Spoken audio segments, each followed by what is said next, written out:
이제 2절의 말씀 보면요, 여호와의 말씀이 엘리야에게 임하여 가라사대 했거든요. 예. 그리고 이제 하나하나 이렇게 이야기를 합니다. 3절에 너는 여기서 떠나 동으로 가서 요단 앞 그린 시냇가에 숨기고. 그러니까 이제 하나님께서는 엘리야와 같은 사람들, 엘리야가 이제 어떤 사람이냐면요, 이스라엘 전 민족이 하나님을 다 등을 돌리고 있는 상태, 전 민족이 등을 돌리고 있는 상태에서 딱 엘리야가 엘리야의 사역이 뭐냐면 전체 등을 돌린 이스라엘 백성들을 대항해서 혼자 싸우는 겁니다. 혼자. 그럼 엄청난 믿음을 소유해야 된다. 엄청난 믿음을 소유해야 되고, 그리고 또 엄청난 능력이 있어야 된다. 이게 전제 조건이죠. 왜냐하면 사역 자체가 엄청난 일이니까요. 그렇잖아요. 이제 그런 의미에서 하나님은 엘리야를 직접 이렇게 말씀을 하시고, 직접 관리하시고, 직접 오라 가라 이렇게 하시고, 또 이제 우리가 알겠지만 능력도 이렇게 주시죠. 그러니까 하나님께서는 어떤 사람에게 그 일을 감당할 사명을 주십니다. 사명을 주신 다음에 그것을 이뤄낼 수 있는 방식과 능력도 같이 주셔요. 그것도 이게 보통 일이 아니죠. 보통 일이 아닙니다. 그러니까 쉽게 말하면은 이 세상 전체랑 싸우는 거예요. 혼자서 이 세상 전체 싸우니까 엘리야를 하나님은 특별 관리를 해야 된다. 그래서 직접 가라. 여호와의 일마다 있을 때마다 여호와의 말씀이 엘리야에게 임하여 가라사대, 여호와의 말씀이 임하여 가라사대 계속 나오는 겁니다. 그렇게 하는 이유는 특별한 관리를 받아야 될 사람이기 때문에 그런 겁니다. 보십시다. 너는 여기서 떠나 동으로 가서 요단 앞 그릿 시냇가에 숨고 이랬거든요. 여기서 떠나 동으로 간다는 것은 뭐냐면, 특별히 구약에서 동으로 간다. 구약에서 동으로 간다는 것은 요단 동편을 말합니다. 요단 동편으로 간다.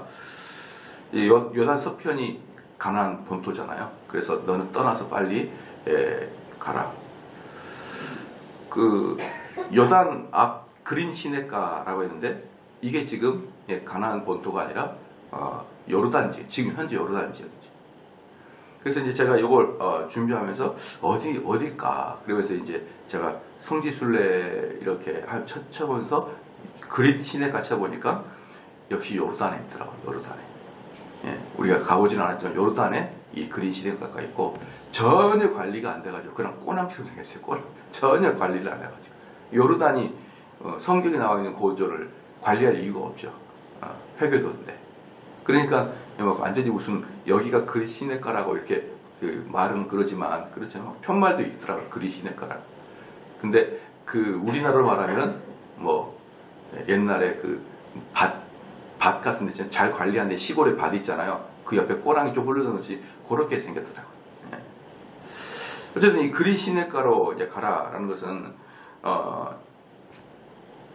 세 가지 이제 이거 한마디에 세 가지 이제 원인이 있는 거예요. 첫 번째는 당연히 특별 관리를 해야 되니까 특별히 목숨을 유지해야 된다. 특별히 목숨을 유지해야 된다라는 것이에요. 특별히 목숨을 유지. 그래서 이제 하나님께서 지금 엘리야가 아합 왕을 대항하고 또 여러 등 돌린 사람들을 대항해서 혼자서 싸우기에는 아직 역부족이에요. 그렇죠. 그래서 숨겨놓는 거죠. 이 그린 시냇가가 어디냐면요, 이제 지금도 그래. 지금도 아주 푸석푸석하고 지금도 인적이 드문 곳인데, 그 당시에도 인적이 드물어요. 근데 이제 이렇게 이스라엘 같이 이런 또 요르단 같이 완전히 척박한 땅에 어떻게 시냇가가 인적이 드물까라고 생각하는데, 시냇가도 시내가 나름이죠. 시내가 이제 물이 솟아나가지고 이렇게 산을 휘갖고 돌아오다가 이제 어느 정도 시내로 나오잖아요. 이게 아주 척박한 그 산 속에 있는 조그만 물의 경로예요, 경로. 거기에는 인적이 그때도 그렇고 지금도 그렇고 인적이 드물어요. 그곳에 숨어 있는 것이죠. 왜? 목숨을 부지하기 위해서. 바알 선지자 450명과 싸우기에는 아직 역부족이란 말입니다. 그러니까 거기 숨겨놓는 것이죠. 두 번째는 뭐냐 그러면요, 아까 처음에 제가 서두도 말씀드렸지만 엘리야는 특별한 믿음을 또 강한 능력을 체험을 해야 됩니다. 그렇게 하기 위해서 하나님께서는 내가 진짜 너랑 같이 있다. 내가 너와 같이 있다라는 그런 훈련을 하기 위해서 인적이 아무것도 없는 곳에서 까마귀가 먹는 것으로 까마귀가 주는 것으로 계속 배를 채우는 그 독특한 믿음의 훈련을 하는 거죠. 까마귀가 주는 음식을 통해서 계속적으로 하나님이 계시는구나 이런 체험을 계속하는 것이에요. 그러니까 이제 여기서 보면은 저는 이제 많은 이제 이번 17일 날 하게 되는 청교도 목사회를 제가 이제 구성하잖아요. 그 이유가 제가 몇 차례 이제 설교 때나 광고 때나 말씀을 드렸는데, 많은 게 개혁교회를 추구하는 목사님들의 설교를 들어도 저랑 많이 달라요. 많이 다릅니다. 그래서 저런 이야기는 뭐 꼭 개혁주의 목사가 아니라도 할 수 있는데, 그런 이야기들이 되게 많아요. 그냥 말씀. 특별히 이제 제가 지난주에 설교했던 지식을 근거로 한 기독교라고 하잖아요. 지식의 근거를 둔 기독교라고 말하지 않습니까? 그때 이제 수많은 개혁주의 목사님들이 그 지식을 그노시스로 봐요. 그렇죠? 근데 제가 말하는 바울이 말하는 지식의 근거는 에피그노시스. 무릎을 딱 치면서 깨닫는 거. 이거구나. 이게 답이구나. 이렇게 감탄이 나오면서 동의가 되는. 이게 이제 에피그노시스거든요. 그노시스는 그냥 사실만을 전달하고. 근데 저는 대부분의 개혁교회 목사님들이 그노시스만을 전달한다고 저는 봐요. 에피그노시스를 전달해서 그분의 설교를 들을 때마다 그렇구나. 잘 정립됐구나. 이렇게 돼도 무릎을 딱 치면서 내가 모르는 걸 알았네. 이런 것은 별로 저는 없었거든요. 지금까지는 한 번도 없었어요. 한 번도 없었는데 그런 것들을 제가 쭉 보면서 이분들을 가르쳐야겠다는 생각을 한 거예요.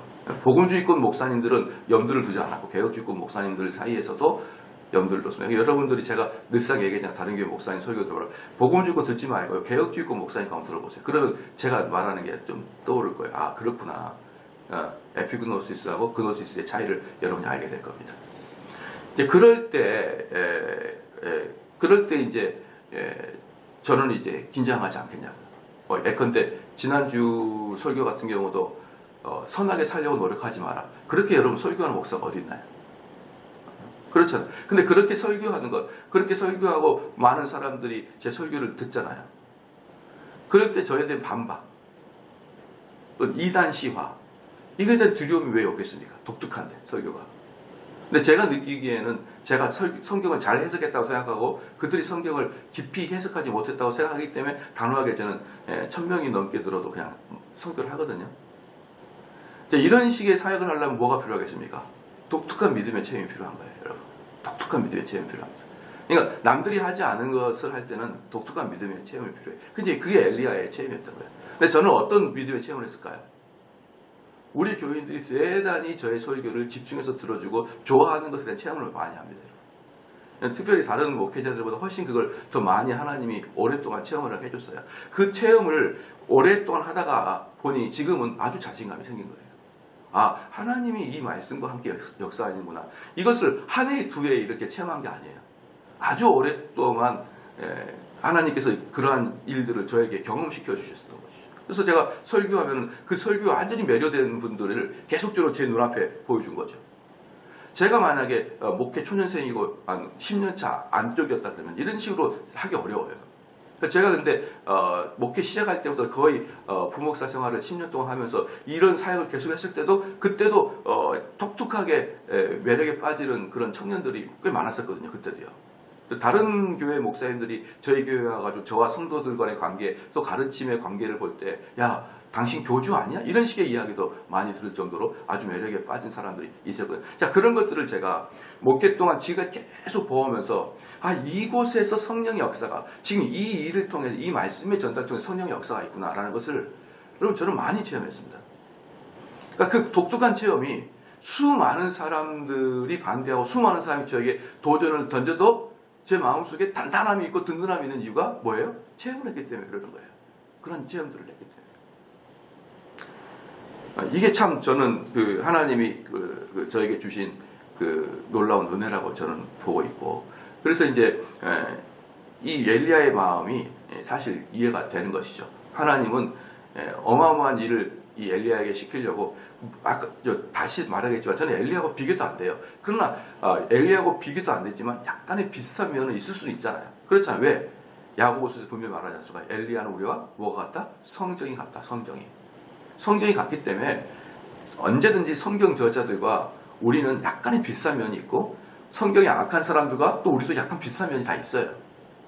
그렇기 때문에 그것을 비교해서 우리가 같이 이렇게 연관시켜서 생각하는 것은 뭐 독특한 해석이라고 말할 수 없고 일반적인 해석인 거예요. 그게. 근데 그런 의미를 볼 때, 그래서 이제 아까도 제가 처음에 말씀드렸지만 저같이 이렇게 독특하게 설교하는 사람들이 사실은 많지는 않고 거의 없다고 봐요. 저는 거의 없다고 보니까 하나님께서는 이 일이 맞다 그러면, 정대훈 목사가 강의하고 설교하는 일이 맞다 그러면은 어떻게 하겠습니까? 엄청난 많은 사람들과의 다수의 일의 싸움이기 때문에 하나님의 보호하신 거, 하나님의 계심에 대한 체험을 하게 해주겠죠. 그래서 엘리야 같은 경우는 이 그린 시내가에서 꾸준히 아무도 없는 거예요. 아무도 없어요. 인적이 드문 산속에 있는 조그만 도랑 물가 옆에서 몇 개월을 사는데 말도 안 되게 까마귀가 고기와 떡을 물어다 주는 아주 독특한 체험을 엘리야는 하게 되므로 하나님의 살아계심을 계속 체험을 하게 되는 것이죠.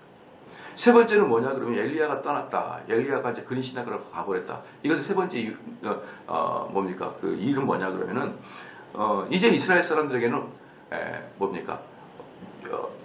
떡도 없고 물도 없어요. 왜? 3년 반 동안 이제 가뭄이 될 거니까. 거기다가 말씀의 기갈도 생기기 시작합니다. 그나마 엘리야가 있었기 때문에 하나님의 뜻은 이것이다 라고 전하고 다녔는데, 그 엘리야조차도 사라져버리면 이스라엘은 완전히 말씀의 기갈 상태로 빠져버리고 마는 것이죠. 그러니까 이 세 가지가 엘리야가 그 가나안 땅, 즉 이스라엘의 본토를 떠났다라는 개념이에요. 이 세 가지가. 그냥 하나님께서는요, 우리에게 그 말씀의 사역자를 잘 주시지도 않지만 또 그들이 순종하지 않을 때 말씀의 사역자 자체를 없애버리고 수십 년, 수백 년 동안 갈 수도 있습니다. 이 나라에 진짜 복음을 전하지 않는 한 명의 목회자가 없이도 수십 년 동안 지나갈 수 있다니까요. 이게 얼마나 두려운 일입니까? 많은 사람들이 그 말씀에 순종하지 않으면 하나님은 그 말씀자를 숨겨버려요. 숨겨버립니다. 유럽 같은 경우도 우리 1000년 동안 그렇게 지나갔잖아요. 1000년 동안 유럽에 있는 사람들에게 참된 복음을 전하지 않고도 하나님께서는 유럽을 1000년이나 끌고 가셨어요. 유럽 사람들은, 중세시대 유럽 사람들은 복음을 전혀 모릅니다. 왜 그럴까요? 전부 다 라틴어 성경이기 때문에 성경을 읽을 수도 없고, 성경이 있다 그래도 너무 비싸가지고 개인이 소장할 수도 없고 교회에서 가지고 있을 수도 없을 만큼 성경이 비쌌던 거예요. 성경이. 그러니까 사람들은 성경 자체에 접근 안 합니다. 제가 옛날에 초창기 때 정말 깜짝 놀랐던 게 뭐냐면, 마틴 루터가 그 수도에 들어가지고 그렇게 밤새도록 회심에 대해서 고민하고 지옥에 들어갈 것에 대해 고민하고 자기가 하나님께 회개를 해야 되는데 이게 참된 회개인지 아닌지 그렇게 몸부림을 쳤어요. 그렇게 몸부림을 쳤습니다. 그래서 수도 원장이 도저히 안 돼가지고 루터한테 신학교를 보냈습니다. 안 되겠다. 너 거기 가가지고 좀 더 공부를 해야겠다. 그래서 루터는 그 수도원을 떠나서 신학교 와가지고 뭐라고 표현한 줄 압니까? 난 깜짝 놀랐어요. 처음으로 성경을 읽었다 그래요. 신학교 가가지고. 그 전에는 전부 다 몸으로, 고행으로, 성실로 이걸로 막 몸부림을 쳤어요. 수도원에서조차도 성경을 못 읽었습니다. 중세 때는. 그래서 신학교를 가니까 거기서 비로소 성경이 있어가지고 성경을 보면서 루터는 회심을 해요. 이게 중세인데 어떻게 중세시대 사람들이 일반인이 성경을 읽고 어떻게 일반 동네에 있는 신부들이 성경을 읽겠습니까? 그러니까 맨날 뭐예요? 상식적인 면에서 제가 지난주 설교했듯이 나가서 봉사해라, 착한 일 해라, 뭐 도우라, 할머니를 함께 막 짐을 붙들어 줘라, 뭐라, 이런 상식적이고 도덕적인 것만 대부분 들었던 게 중세예요. 근데 그게 무슨 복음입니까, 여러분? 일반적인 상식이죠. 이 많은 사람이 그러잖아요. 중세 케플러 이야기하게 되면서 중세 시대의 종교가 과학을 지배했다고. 종교가 아니에요. 그냥 미신 치닫거리입니다. 중세 유럽에 있는 교회들은 미신이에요.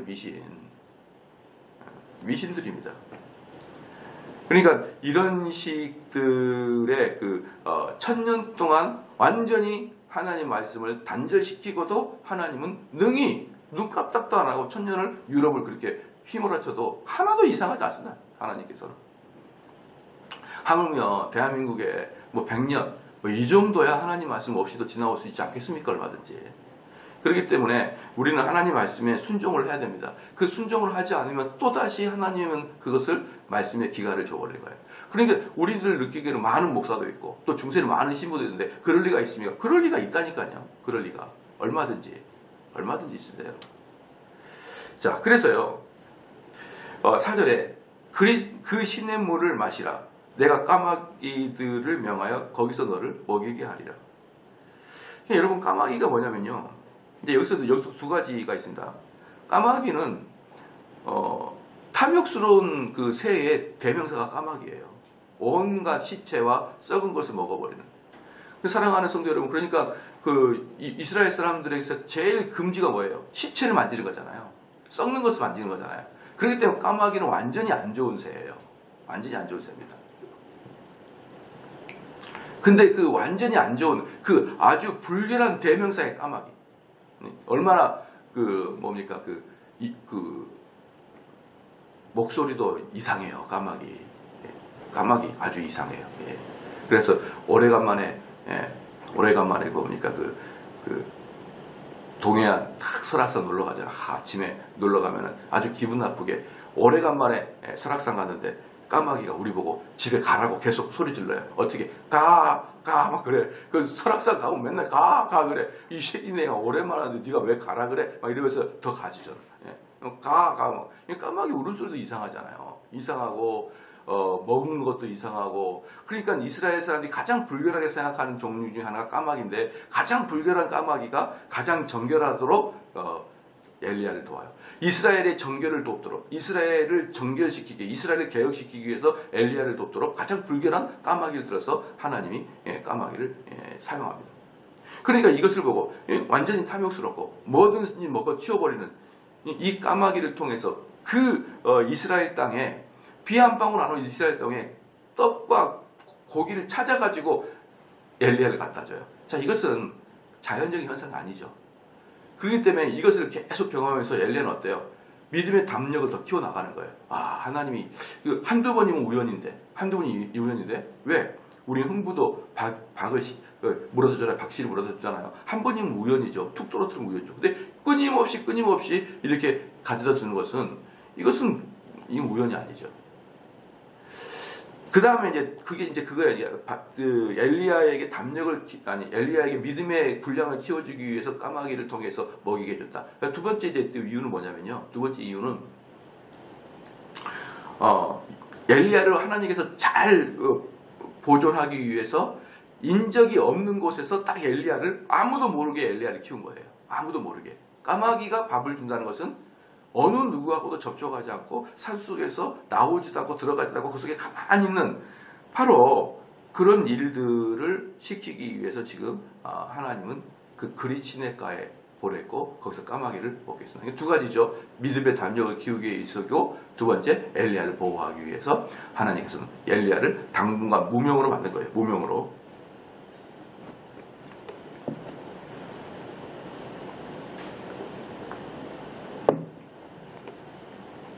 그렇죠. 그래서 7절에 땅에 비가 내리지 아니하므로 얼마 후에 그 시내가 마르니라. 이제 이렇게 얘기했습니다. 그러면 이제 더 이상 비가 내리지 않아요. 더 이상 비가 내리지 않는데 그 그릿 시냇가가 물이 마릅니다. 이제. 그러니까 하나님께서는 그 그릿 시냇가의 물을 안 마르게 할 수 있죠. 왜냐하면은 까마귀를 통해서 밥을 주시는 하나님인데 그 물 하나를 뭐 흐르게 하겠습니까? 여기서도 보면은요, 재밌는 게 뭐냐면 참 재밌습니다. 온통 이스라엘 사람들은 다 굶어요. 아마 아사 하는 사람 많았을 거예요. 물 못 먹고 밀이 없어가지고 죽은 사람 많았을 거예요. 그런데 걔네들은 자기들이 잘못한 것에 대한 당연한 대가를 받는 거죠. 근데 엘리야는 너무 선하잖아요. 근데 엘리야는 먹고 살잖아요. 엘리야는 먹고 살아요 또. 그러니까 이 어려운 와중에서도 하나님은 또 그 자기의 종들에 대해서 먹고 살 수 있도록 해줘요. 어떤 기적적인 방법을 통해서든지 먹고 살게 해줍니다. 그래서 이제 하나님은 참 공평하신 분이다. 사람들이 지은 죄만큼 진 사람들은 딱 먹고 살기 어렵게 해주시고, 그 와중에서도 하나님의 순종한 사람에게는 떡과 고기를 먹는다. 놀랍죠? 자, 그 다음에 땅과 비가 내리지 않고 그린 시냇가에서 시냇가가 말라버리거든요. 그러면 하나님께서는 능히 물을 나오게 할 수 있음을 불구하고 왜 마르겠느냐? 쫓아내려고. 여기 가라. 이제 가버려. 이제 이 그린 시냇가에서 엘리야가 체험할 것을 다 체험했다 이겁니다. 그럼 또 엘리야는 제 두 번째의 독특한 경험을 또 해야 돼요. 이제. 계속적으로 이렇게 뭡니까? 옮겨다니면서 놀라운 경험을 통해서 하나님의 살아계심을 계속 체험할 수 있도록 하나님은 그에게 장을 열어주실 거예요. 바로 이게, 여러분, 이게 제가 바울 시리즈에서 말하고 있는 것처럼 큰 사역을 앞에 두고 지금 바울을 연단시켰듯이, 바울을 교육시켰듯이 큰 사역을 앞에 두고 3년 동안 아라비아 광야에서 속의 내부를 단련했듯이 지금 엘리야도 큰 사역을 앞에 두고 돌아다닙니다. 그러면 여기서 재밌는 게 뭐냐면요, 엘리야가 과감하게 아합 왕에게 하나님의 경고를 내렸습니다. 당신이 있기 때문에 내가 기도하기 전에 다시는 비가 내리지 않을 것입니다. 수년 동안 비가 내리지 않을 것입니다. 아합에게 큰 소리를 쳤습니다. 근데 그 당시에도 분명히 아합이 잘못하고 있다고 생각하는 사람들이 꽤 있었단 말이에요. 근데 누구도 아합이 잘못했다는 것을 큰 소리로 말하기가 너무 어렵습니다. 죽으니까. 근데 엘리야가 단호하게 아합 앞에 가가지고 당신의 죄 때문에 수년 동안 이 이스라엘은 물이 말라버릴 겁니다 라고 선포하자, 수많은 사람들은 그 엘리야를 보면서 야, 저 사람 뭐지? 뭐길래 저렇게 저 사람이 단호하게 하지? 하면서 많은 사람들이 엘리야를 뭐라고 할까요? 좀 위험한 인물이라고 생각할 수도 있지만 대단한 사람이라고 생각할 수도 있을 거예요. 야, 저 사람 뭔데 도대체 저 시퍼런 권력자 아합과 이세벨에게 저렇게 호령을 하지? 와, 대단하다. 이렇게 생각하면서 혹시 저 엘리야가 우리 이스라엘의 종교적, 영적, 도덕적 개혁을 추구하는 거 아닐까? 자, 이런 기대감이 있을까요, 없을까요? 있다 이 말이에요. 있어요. 그런데 막 사람들이 엘리야에게 기대를 하고 엘리야가 뭔가를 이룰 것 같은 그 기대를 엘리야에게 탁 주는데 엘리야가 하루아침에 사라져버려요. 그러면 이 사람들이 뭐냐 그러면, 야, 그 사람한테 기대했더만 한순간에 객기였구나 이렇게 하면서, 그 전에 엘리야가 유명인이 아니었을 때는 그저 잠잠했는데 엘리야에게 한껏 기대를 하다가 배신을 당한 것 같은 느낌을 갖고 있는 백성들은 오히 엘리야를 저 겁쟁이 어디 숨어버렸네? 어디 간 거야 도대체? 완전히 잠수를 탔네? 아니, 그렇게 왕 앞에서 불효령을 떨치던 그 선지자가 도대체 어디로 간 거야? 완전히 숨어버렸네? 야, 무슨 약점이 잡혔나 보다. 야, 두려웠나 보다. 이런 식의 소문이 났을 수밖에 없는 거예요, 여러분. 왜냐하면 엘리야는 왕에게 선포했고, 왕에게 선포한 것은 그냥 전 국민에게 소문이 나게 돼 있는 거거든요. 정식으로 공개적인 자료에서 선포를 해버린 것이기 때문에. 그러면은 사람들은 엘리야에 대해서는 실망을 합니까, 안 합니까? 하죠. 그런데 엘리야는 그 뻔한, 사람들이 자기에게 실망할 것을, 뻔한 것을 뒤로 하고 그냥 무명으로 사라져버립니다. 무명 사라져버려요. 왜 그럴 수 있냐? 여기서 중요한 포인트가 하나 있는데 뭐냐면요, 하나님 말씀에 순종하려고 하는 자들은요, 자기의 이름과 자기의 영웅심을 가지고는 못해요. 자기의 이름과 자기의 영웅심을 가지고 못한단 말입니다. 사람들이 나에게 기대한 바가 있을 거 아니에요. 우리 성도들이 정대호 목사에게 기대한 바가 있을 거 아닙니까? 이것에 내가 춤을 추기 시작하게 되면 하나님 말씀에 내가 순종 못합니다, 여러분. 못하게 돼 있는 거예요.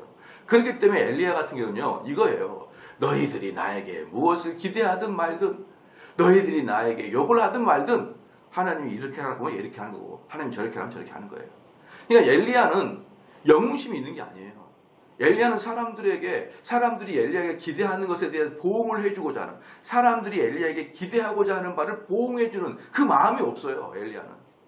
그 마음이 있으면 영웅이 되는 것이고, 영웅이 되는 사람들은 하나님 말씀에 즉각적으로 순종 못합니다. 에이 체면이 있지, 에이 면전이 있지. 여러분 저도 마찬가지예요. 저도 왜 영웅심이 없겠습니까? 왜 영웅심이 없고 왜 제가 부끄러움이 없겠어요? 근데 제가 가끔 가다가 저도 완벽하게 설교를 할 수가 없기 때문에 저는 잘못된 실수의 설교는 그 다음 주에 이건 정정하고 지나가는 경우가 몇 번 있었습니다. 그거 쉽지 않습니다. 지난주에 했던 설교에 대해서 요거 변경합니다라고 했던 것은 쉽지 않아요. 그건 정말 부끄러운 일이에요. 나는 이게 진리의 말씀이라고 다 전했는데 가만히 성경 다시 연구해보니까 내가 이거 좀 실수했네. 그럼 지나가면 여러분들이 누가 기록하겠어요? 누가 체크를 해가겠습니까? 얼마나 우리 성도들이 신학적 성경적 지식이 철저하다고 그것을 발견해내겠습니까? 그런데 그럼에도 불구하고 제가 그 부분에 대해서 체크하고 넘어간 이유는 뭐냐 그러면요, 하나님께서 저에게 그런 마음을 계속 주는 거예요. 그건 네 일 아니잖냐. 이건 너 일 아닌데 너가 몇백 명 앞에서의 그 잘못된 것을 네가 어떻게 하려고 그러냐. 이런 마음을 주시기 때문에 그냥 죄송합니다라고 제가 잘못했다고 그런 식의 멘트를 하고 이제 설교를 하거든요. 여러분 그때 저 자존심 되게 상합니다. 되게 상해요. 그런데 제 자존심이 중요한 게 아니잖아요. 그 작은 지난주에 했던 설교에 시정을 하는 그 설교도 힘들거늘 국민들의 집중을 받은 사람이 하루아침에 사라진다는 거예요. 그것은 엘리야는 뭡니까? 자기의 영웅심을 드러내는, 자기의 무용담을 드러내는, 많은 따르는 사람들이 원하는 바를 해주고자 하는 인간적인 마음을 거절하고 하나님께서 말씀하시면 제가 듣겠나이다. 이거예요. 그래서 하나님 앞에 순종하는 자는 자기의 의의를 버리지 않으면 순종하기 어렵습니다. 자기의 의의를 버리지 않으면 순종하기 어려워요. 그래서 이제 그런 것이죠. 그러니까 7절에 땅에 비가 내리지 아니하므로 얼마 후에 그 시내가가 마르니라. 하나님께, 그래서 아마 이 부분에서는 하나님께서 엘리야에게 아마 엘리야에 가라. 근데 엘리야가 여기가 좋사오지 그랬던 것 같은 느낌이 들어요. 그러니까 모세를 쫓아버리듯이 모세도 어쩔 수 없이 살인을 해가지고 도망쳐 나올 수밖에 없듯이 여기 그리 시내가에도 더 이상 먹을 게 없고 아마 까마귀도 안 왔을 것 같습니다. 그러니까 엘리야는 떠야 되죠. 그래서 8절에 여호와의 말씀이 엘리야에게 임하여 가라사대. 이제 또 말씀이 임합니다. 이제 너는 들어가 시돈에 속한 사르밧으로 가서 거기 유하라. 내가 그곳 과부에게 명하여 너를 공개하게 하였느냐. 그러니까 여기서 이제 또 다른 이제 하나님이 이제 1절부터 7절까지는 까마귀를 통하여서 기적을 체험하게 하고요. 그 다음에 이제 8절부터 이제 16절까지는 사르밧 과부를 통하여 하나님의 계심을 체험하게 또 다른 체험을 하게 되는 것이죠. 또 다른 체험. 이게 뭐냐면요. 이 시돈에 속한 사르밧인데 이 시돈 여러분 아시죠? 어디입니까? 두로와 시돈. 우리 이제 시돈만 이야기하면 좀 어려울 수 있지만 두 도시를 한꺼번에 말해요. 두로와 시돈. 두로에라는 도시와 시돈 도시, 이 두 개가 이스라엘의 북쪽 위에 있는 나라예요. 이스라엘 북쪽의 두 도시. 이것은 우리로 말하면은 요즘 말하면은 싱가포르나 홍콩 같이 국제 무역 도시란 말이에요. 도시형 국가. 이런 것을 도시형 국가라 그래. 작지만 아주 이렇게 부강한 나라, 무역으로 흥한 나라. 이걸 도시형 국가라 그러는데요. 이 두로와 시돈이 도시형 국가입니다. 그리고 이 두로와 시돈은 어디 있냐면요. 이 사르밧이 두로하고 시돈 사이에 있어요. 시돈 사이인데 이 사르밧이라는 이 이름 자체가 염색하다라는 뜻입니다. 염색하다. 염색하다는 말이고 헬라어 말로는 이 사르밧을 사렙다라고 표현해요. 사렙다라 그러기도 하고 히브리 원어로는 사르밧이라 이렇게 얘기합니다. 그러니까 사렙다하고 사르밧은 똑같은 말이에요. 지역이에요. 근데 이 사르밧이라는 뜻 자체가 염색하다는 거예요. 사르밧이라는 뜻 자체가 염색하다는 거예요. 그럼 두로와 시돈에서 무엇이 가장 발달된 무역이었냐면요. 이건 뭘까요? 옷이야, 옷 종류. 예, 그래서 이제 거기서 이게 그다음에 이 사르밧도 두로와 시돈 사이에 있는 도심인데 그 도시 이름 자체가 염색 도시야. 그러니까 이 사르밧도 뭐예요? 염색의 또는 모직들을 뭡니까? 옷감들을 판매하는 수출하는 곳이라고 우리가 생각할 수 있죠. 근데 이것이 어디냐 그러면 지중해에 딱 붙어 있어요. 지중해에 나란히 이렇게 줄줄이 붙어 있습니다. 두로, 사르밧, 시돈 이렇게 두루에 딱 있었나? 그러니까 이제 딱 생각을 해보십시오. 옷을 파는 무역을 하는 그런 사르밧이고 그 사르밧이 또 어디에 있습니까? 두로와 시도가 사르밧은 어디 있나요? 지중해 해변가에 있잖아요. 지중해 연안에 있잖아요. 그러니까 얘네들은 배를 타고 북아프리카 전 유럽에 수출하는 그런 지역인 것을 여러분 알겠죠. 그런데 여러분 잘 아다시피 그 바울 같은 경우가 전도를 하러 가다가 태풍을 만나서 죽을 뻔 몇 번 하잖아요. 이게 왜 그러냐면 지중해라는 그 바다 자체가 작은 바다지만 아주 골치 아픈 태풍이 부는 지역이에요. 풍랑이 세고 아주 아주 위험한 바다입니다. 우리가 생각하는 것보다. 그렇기 때문에 이 지중해가 여러분 결코 땅 가운데 있기 때문에 작다고 생각하지만 바다로서는 작죠. 그러나 인간으로 보기에는 수평선이에요. 끝이 안 보입니다. 다른 나라가 안 보여요. 다 그냥 바다예요. 근데 거기가 파도가 셉니다. 그러니까 이 지역을 관장하고 있는 신이 누굴까요? 시작? 바알 신이죠. 왜? 바알 신은 첫 번째 풍요의 신이고 그 다음에 제가 지난주에 말씀드린 무슨 신입니까? 폭풍의 신이에요. 폭풍의 신. 폭풍의 신이요. 벼락의 신이요. 이게 바알 신입니다. 그러니까 두로와 시돈, 사르밧은 누구들의 원산지입니까? 바알 신앙의 원산지예요. 바알 신앙의. 그러니까 두로와 시돈과 이 사르밧은 우리로 말하자면 우리의 불교의 원산지가 어디입니까? 그러면 인도나 중국이 불교의 원산지잖아요. 거의. 그것처럼 이 사르밧은 바알 신전의 원산지입니다. 여러분. 좀 이해가 되시죠? 이 고대 근동의 모든 지역에서는 바알신을 다 섬겨요. 바알신을. 근데 그 바알신의 오리지널 소스가 두로와 시돈이에요. 여러분. 근데 엘리야가 누구랑 싸워야 되죠? 바알 제사장과 싸워야 되잖아요. 바알 제사장과 싸워야 되고 이세벨과 싸워야 되는데 이 사람이 어디 가서 하나님의 살아계심을 체험하느냐? 그 바알의 원산지에 들어가가지고 하나님의 살아계심을 체험하는 거예요. 그러니까 여러분 이게 보통 놀라운 일이 아니겠죠. 그리고 이제 이 사르밧에도 이 가뭄이 똑같이 듭니다. 가뭄이 똑같이 드는데 여기서도 그러니까 그 가나안 땅에도 가뭄이 들지만 이 사르밧에도 가뭄이 들어요. 그래서 이 과부도 먹을 게 없는 나중에. 그런데 여기 참 재밌는 게 뭐냐면 비의 신이 누굽니까?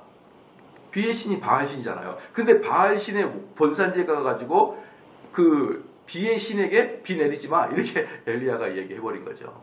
그러니까 이것은 정말 하나님의 해악이라고 할 수 있어요. 하나님의 해악. 참 독특하시다. 그러니까 이스라엘을 공격하고 여기서 이제 누구냐면요.